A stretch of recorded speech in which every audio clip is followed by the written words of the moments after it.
The story begins with Julia and her family, who decided to celebrate their son Ben's birthday on a luxurious yacht in the middle of the sea. The trip started peacefully, until the mother, Julia, decided to swim a little. While enjoying the water, she suddenly felt something strange. The water was no longer calm, but began pulling her forcefully toward the depths and farther away. Julia called for help and screamed with all her strength, but no one heard her. Her daughter Cassie was lost in her music, and her husband Tom and son were preoccupied with fishing. In the last moments, Tom spotted her and jumped in to save her, and miraculously they made it back to the yacht's deck. Julia warned them of a strange force in the water, and Tom decided to forbid anyone from swimming that day. As night fell, the family gathered to celebrate Ben.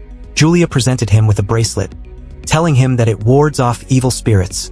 In a moment filled with laughter and affection that foreshadowed nothing of what was to come. While their daughter Cassie was talking with her friend Adam on the phone, she noticed a storm approaching suddenly, and all phone signals were lost. Everyone went out to investigate and was shocked by a strange sight. Enormous schools of fish were migrating across the ocean as if fleeing a monstrous predator. Suddenly, the yacht shook violently after being struck from below by a massive whale.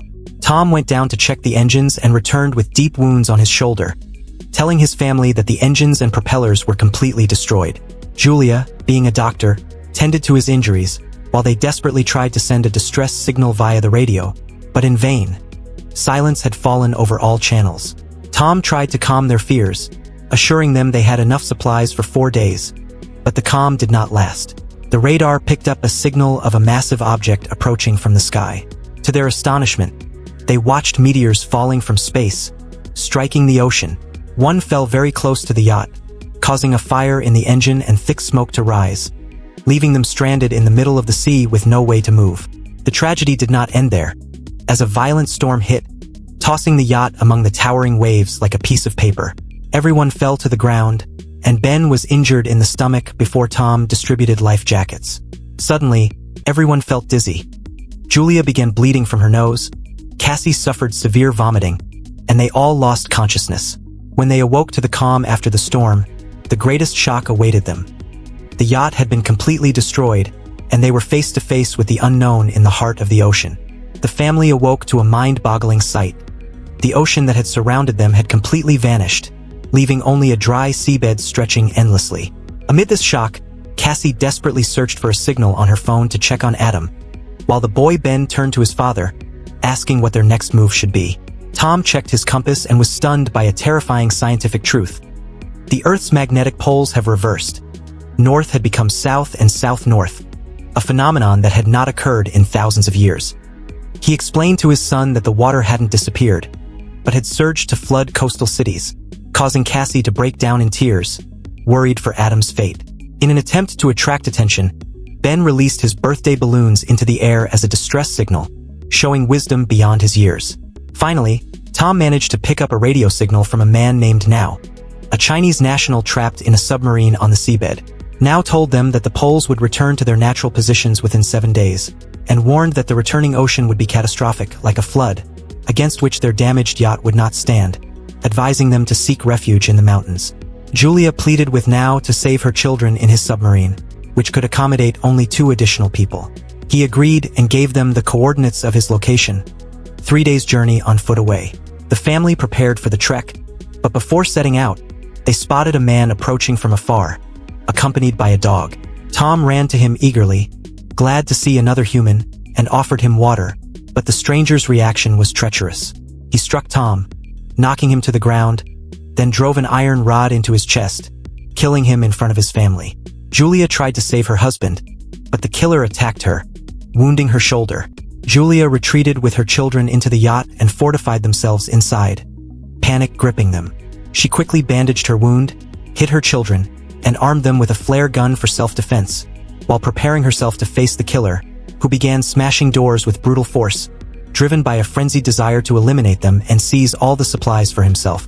The killer began his brutal pursuit through the wreckage of the yacht, searching for his victims one by one.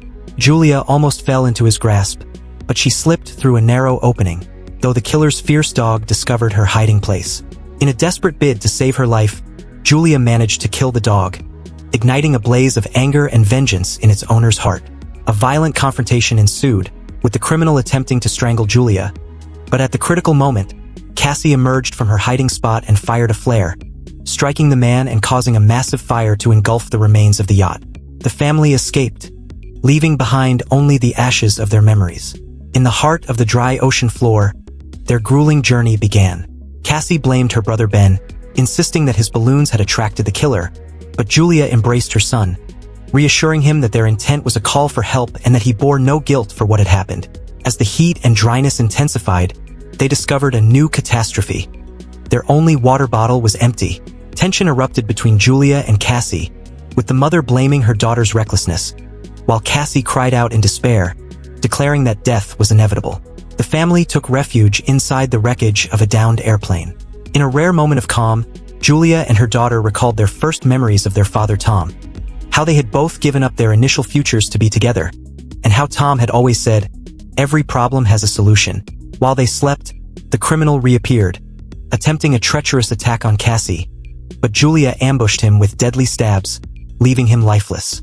The next morning, they were shocked to find the man's body torn apart, confirming that predatory creatures hungry for them roamed this desolate land. Their journey continued under a scorching sun until thirst overcame Ben, who rushed to drink from a polluted water pool, contracting a high fever and a deadly infection. Julia and Cassie had to drag the exhausted boy and built a small shelter from scattered airplane seats to take cover. Julia administered antibiotics to her son in a desperate attempt to save him. That night, in the eerie silence, Julia heard strange approaching sounds.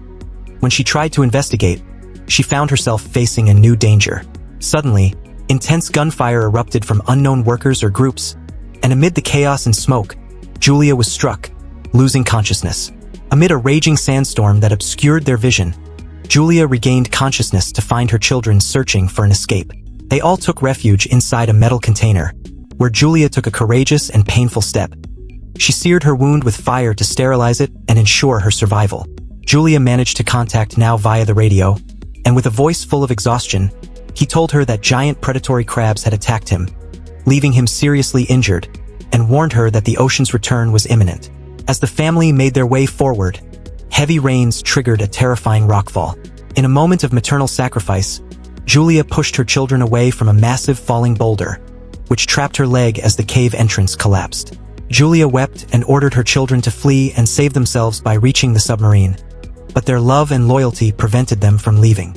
After bitter insistence, Julia promised them she would find a way to catch up, forcing the children to depart with broken hearts. Ben and Cassie reached the submarine, where Now, in his last breaths, confirmed that the ocean would return within minutes. Cassie realized that Now's departure left a gap for Julia, and she decided to race back to save her mother. Meanwhile, Julia faced armies of predatory crabs, using her weapons until her ammunition ran out, surrendering herself to death, until Cassie's hand reached her at the last moment, pulling her from the brink of annihilation. The three rushed into the submarine, secured the doors, and fastened their seatbelts. Suddenly, the great flood struck. The ocean returned with immense force, engulfing everything.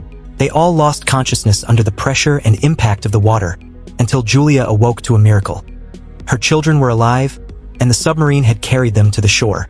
They opened the door to find a changed world, with cities submerged underwater, but they stood together on dry land, survivors of a disaster that had turned the earth upside down, and more than ever believers in Tom's words, "Every problem has a solution."